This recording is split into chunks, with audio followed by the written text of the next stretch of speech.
Well, this madness has got to stop. Let's begin.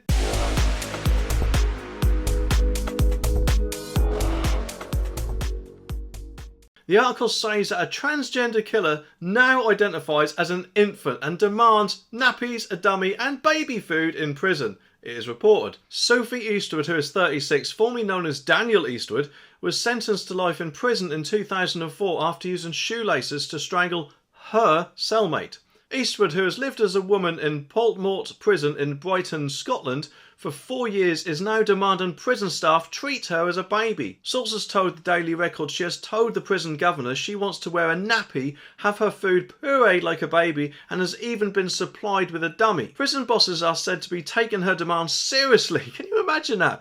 The killer even demands officers hold her hands while she is escorted to her cell, according to reports. Well, I guess this is just the year that all logic flies out the window, isn't it? I mean, surely this sort of stuff needs to stop, doesn't it? Oh yes, I know that people sometimes identify as the opposite sex and all that sort of stuff.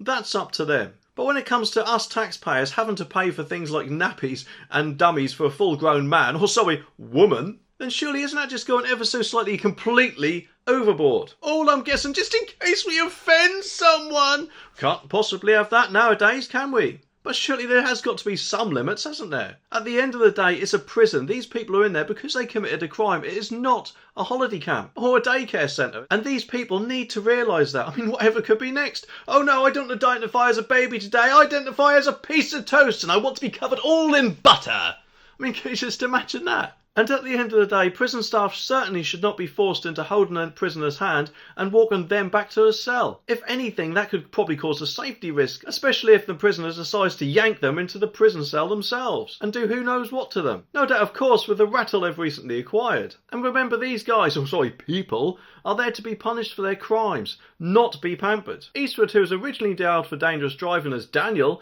a month before the release date from Dumfries Young Offenders Institution, the prisoner strangled Paul Algar with considerable and prolonged force and then killed him. She said she realised at a psychologist session in 2016 that she identified as a woman and was not a gay man. And get this, Eastwood has then been held in women-only units since 2018 at HNP Edinburgh, Portmore and Compton Vale for a short time. And he or she takes the drug to block the production of the male hormone testosterone.